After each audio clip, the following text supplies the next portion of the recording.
پنجشیر ولایتی واقع در ارتفاعات شمال شرقی افغانستان، سرزمین مناظر خیره کننده، تاریخ غنی و مردمان مقاوم است. داستان پنجشیر زیبایی‌های طبیعی، اهمیت استراتژیک و سنت‌های فرهنگی ساکنان آن را به هم می‌پیوندد و ملیل‌های زنده را ایجاد می‌کند که منحصر به فرد بودن منطقه را به نمایش می‌گذارد. تاریخ پنجشیر.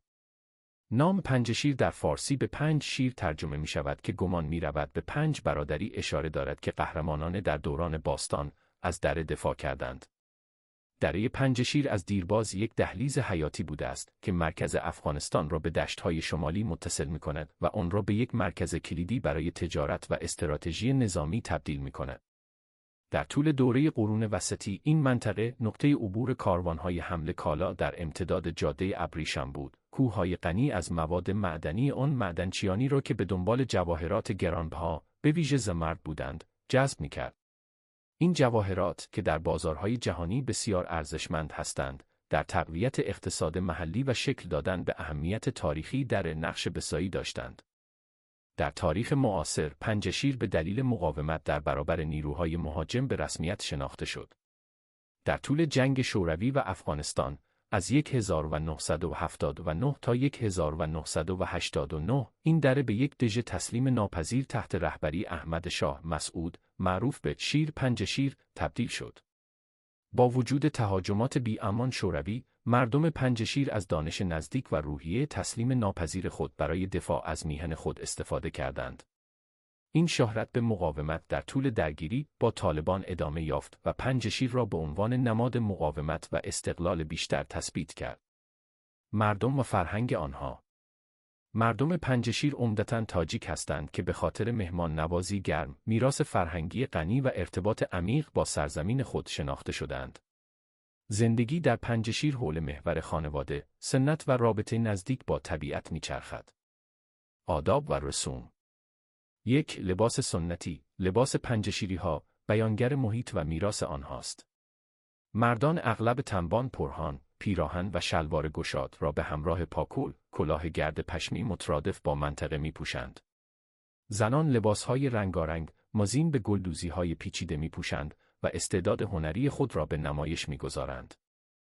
2. موسیقی و شعر. شعر از جایگاه مقدسی در فرهنگ پنجشیری برخوردار است و بسیاری از مردم محلی اشعاری از شاعران کلاسیک فارسی مانند مولانا، حافظ و فردوسی را می‌خوانند.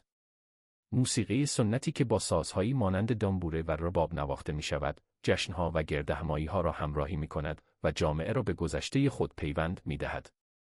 3. آشپزی. رژیم غذایی پنجشیر حول مواد تازه و محلی می‌چرخد. غذاهای امضا شده عبارتند از کابلی پولایو، یک غذای برنج با گوشت بره، کشمش و هویج و نان دلچسبی که در تنورهای سفالی سنتی پخته می‌شود. محصولات لبنی مانند ماست و پنیر نیز جزء اصلی هستند که نشان دهنده سبک زندگی شبانی استان است. 4. جشنواره‌ها. جشنواره‌های مذهبی و فصلی در زندگی اجتماعی نقش اساسی دارند.